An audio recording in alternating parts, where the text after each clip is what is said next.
आज तक आपने बेबी गर्ल चाइल्ड के मामले में भ्रूण हत्याएं कई सुनी होगी, लेकिन दौसा जिले के एक अस्पताल में ऐसा अनबॉर्न बेबी चाइल्ड का जन्म हुआ जो काजू के सिवा कभी धरती पर आया ही नहीं।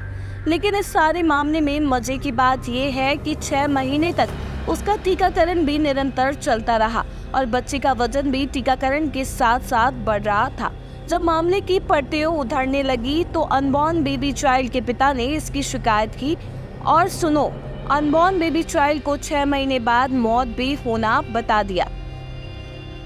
दौसा जिले में धोखाधड़ी का खुलासा होने पर अनबॉर्न बेबी चाइल्ड पैदा हुई और बेबी गर्ल को 6 महीने बाद उस अनबॉर्न बेबी चाइल्ड को मृत भी घोषित कर दिया।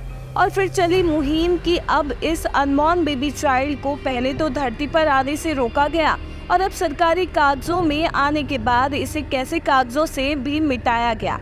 और इतना ही नहीं, कारिंदों ने अपने ही पिलौड़ी पीएचसी की आशा सहयोगिनी को बिना जानकारी मिलाए उसके पति भगवान साय शर्मा के मोबाइल नंबर को प्रियंका मीणा के पीसीटीएस कार्ड में कमल मीणा के मोबाइल नंबर बताकर इंदराज कर दिया। ग्राम पिलौड़ी की एक महिला के द्वारा पत्र के माध्यम से चिकित्सा स्वास्थ्य विभाग को यह अवगत कराया गया है कि गलती से एंट्री उसकी गर्भवती नहीं होने के बाद भी गलती से एंट्री पीसीटीएस सॉफ्टवेयर पर की गई है, जिसके लिए श्रीमान सीएमएचओ दौसा के निर्देश अनुसार ब्लॉक सीएमएचओ सिकराई की निगरानी में एक 4 सदस्यीय जांच कमेटी गठित की गई है।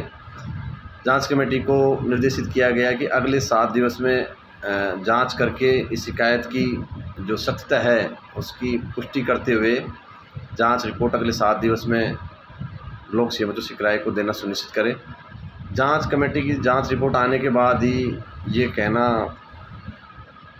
कह पाएंगे कि जो शिकायतकर्ता के द्वारा जो शिकायत की गई है उसमें कितना सच है, कितना झूठ है और किस लेवल पे कहाँ पे ये गड़बड़ी हुई है। यह रोचक मामला राजस्थान की दौसा का है, जहां अनबॉर्न बेबी चाइल्ड का जन्म सहायक नर्स और एक प्रसव का पंजीकरण किया। इतना होता तो भी ठीक था, लेकिन इस अनबॉर्न बेबी चाइल्ड को स्वस्थ रखने के लिए लगातार 6 महीने तक टीकाकरण भी दिया गया, जो सीधा सीधा सरकारी रिकॉर्ड के साथ धोखाधड़ी का मामला है। फिर इस बात की शिकायत खुद अनबॉर्न बेबी चाइल्ड के पिता ने ही ब्लॉक चिकित्सा स्वास्थ्य अधिकारी भोलाराम गुजर से कर डाली। अनबॉर्न बेबी चाइल्ड के पिता कमल की माने तो उसकी पत्नी प्रियंका मीणा है, जिसके मात्र एक बच्चा है। इसके अलावा कोई संतान होने जैसा नहीं है।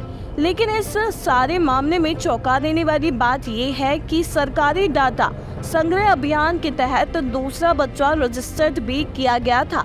भले ही ये अनबॉर्न बेबी चाइल्ड हो, लेकिन 6 महीने तक इसका टीकाकरण भी किया गया।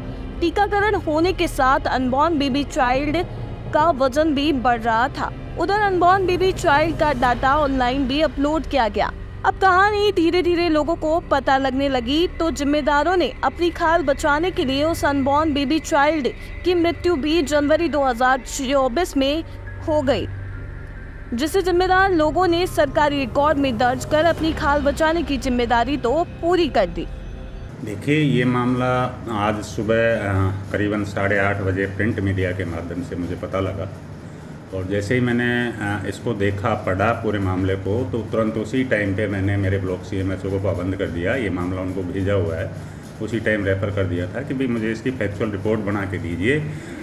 अभी भी मेरी थोड़ी देर पहले बीसीएमओ से बात हुई है, वो फैक्चुअल रिपोर्ट के लिए काम कर रहे हैं। अभी वो कह रहे हैं साहब मुझे टाइम लगेगा, अभी हम इसका पूरा सर्च कर रहे हैं और जैसे ही ये काम पूरा होगा तो वो हमको फैक्चुअल रिपोर्ट जब भेजेंगे तब जाके कुछ निष्कर्ष पर हम पहुँचेंगे। उधर अनबॉर्न बेबी चाइल्ड की मां पीड़िता प्रियंका मीणा ने कहा कि एएनएम हेमलता वर्मा पर अपना लक्ष्य पूरा करने के लिए फर्जी डाटा दर्ज करने का आरोप लगाया है।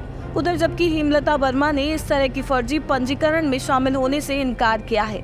इस मामले पर सिकराई बीसीएमओ भोलाराम गुजर ने बताया कि ये शिकायत अनबॉर्न बेबी चाइल्ड के पिता ने दी है, जिस पर दौसा सीएमएचओ डॉक्टर सीताराम मीणा ने बीसीएमओ सिकराई की निगरानी में एक जांच कमेटी गठित की है, जो मामले की जांच करेगी और खुलासा करेगी। अब सभी की निगाहें बीसीएमओ भोलाराम गुर्जर की कमेटी की जांच रिपोर्ट पर टिकी हुई है कि आखिर कैसे और किसकी गलती से अनबॉर्न बेबी चाइल्ड पैदा हुआ और उसकी मृत्यु भी हो गई। जांच कमेटी जांच के बाद किस तरह का एक्शन स्वास्थ्य विभाग द्वारा दोषी लोगों पर होगा, ये देखना भी बड़ा रोचक होगा। इसमें जो मामला है वो ये है कि कोई महिला थी जिसके 2 बच्चे थे पहले से ही, और उसके बाद में उन्होंने अपनी कोई नसबंदी करा ली है और उसके बाद उसके बच्चा होना बताया गया है, और बच्चा होना ही नहीं बताया गया है कि बच्चा का टीकाकरण होना भी बताया गया है इसके अंदर, और उसके करीबन 6-7 महीने बाद उस बच्चे की मृत्यु होना भी इसमें बताया गया है, जो ऑन रिकॉर्ड PCTS में दर्ज हुआ है। तो हम इसकी मामले की जांच करा रहे हैं। जो भी इसमें दोषी होगा उसको देखेंगे, उसके पर कार्रवाई करेंगे, सख्त से सख्त कार्रवाई करेंगे। चूँकि PCTS क्या है कि हमारी राजस्थान सरकार का एक उपक्रम है जो ऑनलाइन पोर्टल चलता है, और इस ऑनलाइन पोर्टल को हमारे सभी PSC हो, चाहे CSC हो, चाहे जिला अस्पताल हो, तो वहाँ के डाटा एंट्री ऑपरेटर्स इस पर काम करते हैं और वो लोग इसमें एंट्रीज करते हैं, वो लोग इस डाटा को चढ़ाते हैं। तो हम देखेंगे कि कहाँ किसने इसमें लापरवाही की है।